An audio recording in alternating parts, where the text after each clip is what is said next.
大家好，我是賴珞。你聽過嗎？有一間廟竟然有本事挑戰整個國家，這聽起來很不可思議，對嗎？但這背後是一個充滿了信仰、黃金，還有那種反叛精神的真實故事。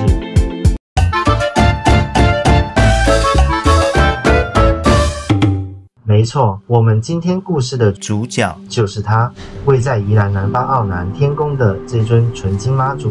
但它可不只是一尊很貴的神像，金媽祖的存在本身就是一個傳奇，是一個小漁村挑戰體制的陣營。哇，你猜猜看，光是黃金本身用現在的金價來算，這尊媽祖值多少錢？答案是超過新台幣6億6千萬，是不是很驚人？不過啊，我跟你說，金媽祖最珍貴的地方還不是黃金本身，而是這尊金媽祖背後那段漁民們憑着一股憨膽，用信仰寫下歷史的傳奇故事。好，我們就把場景拉到宜蘭的南方澳南天宮。這間廟可以說是全台灣無人不知、無人不曉，就是因為裡面的神像實在太厲害了。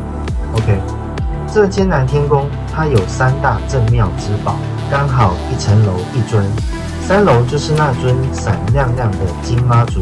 2樓是一尊氣勢非凡的玉媽祖，但我們今天故事的起點很有趣哦，不是金媽祖，也不是玉媽祖，而是要從1樓這5尊從梅州來的媽祖開始講起。好，現在讓我們把時間倒轉，回到1980年代，那個時候兩岸關係還非常緊張，就在這個氛圍下，一場看起來很普通的走私茶機，卻意外點燃了南天宮崛起的火花。事情是這樣子的，有一艘漁船叫勁風3號，它在海上跟對岸的漁船交易，結果被警察抓了。你以為船上只有走私的酒跟藥品嗎？不，最關鍵的是，船上還有5尊從梅州媽祖祖廟來的神像。那問題來了，根據當時的法律，這些走私品包含神像，通通都要燒毀。什麼？要燒掉神像？哇，這下可不得了了！消息一傳開，整個漁村都炸鍋了。對當地的信徒跟漁民來說，這哪是走私品啊？這是神明耶！你把神明燒掉，這還得了？根本就是大不敬。所以啊，整個社區都動起來了。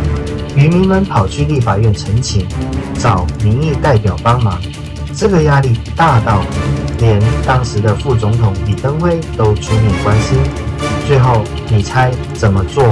政府真的破例了，這5尊媽祖就這樣留了下來，安坐在南天宮。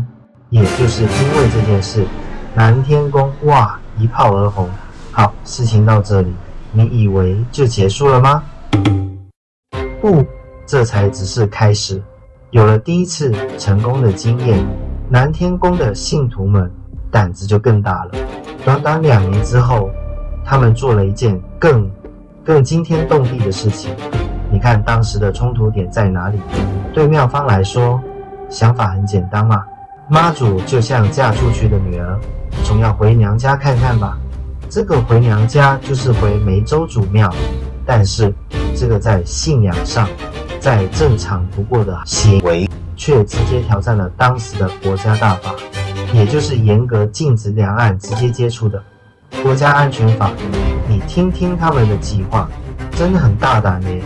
他們先是用合法的名義跟政府申請說要去彭佳嶼捕魚，結果呢，船一開出去，哇，19艘漁船在海上集結，黃色旗子一插，方向盤一轉，繞過彭佳嶼，直接開去梅州演，完全把政府的禁令當空氣耶。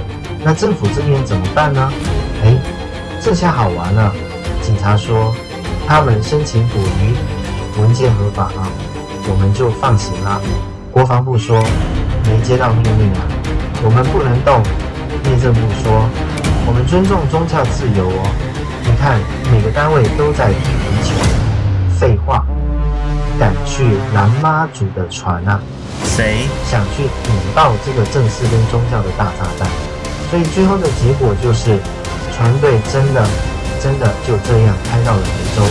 哇，當地是英雄式的歡迎啊！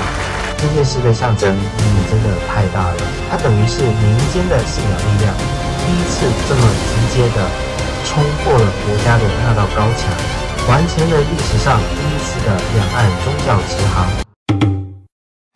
好，那這一趟非法的宗教之旅回來之後，又發生了什麼事呢？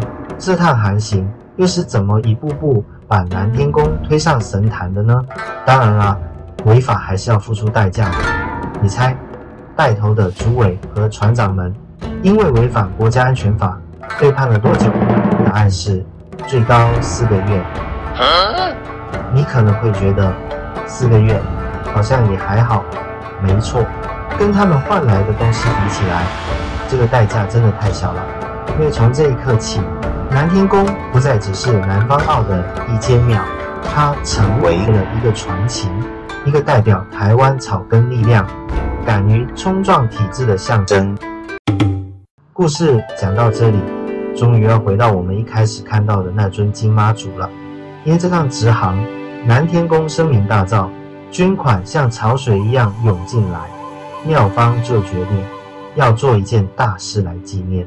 沒錯，就是用這些錢打造了這尊重達200多公斤的純金媽祖。所以你看，它不只是黃金，它是用整個社區的信仰和那股喊膽做撐的。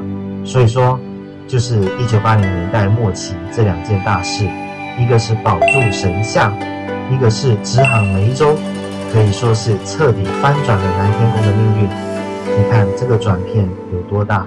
想想看，在1950年代，它就只是一個小漁村的信仰中心，保佑漁民出海平安。但現在，它變成了一個國際級的觀光地標，一個談到台灣本土信仰草根精神時，絕對不能不提的地方。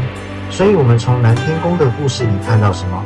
這不只是一個宗教故事，它讓我們很清楚地看到，在那個還很緊繃的年代，民間的信仰可以凝聚成一股多麼強大的力量。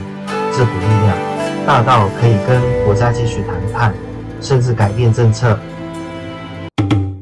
這也讓我們去思考一個很有趣的問題，就是當人們的信仰、整個社群的共識跟國家的法律發生衝突的時候，到底什麼才能真正定義一個地方或是一個國家的樣貌呢？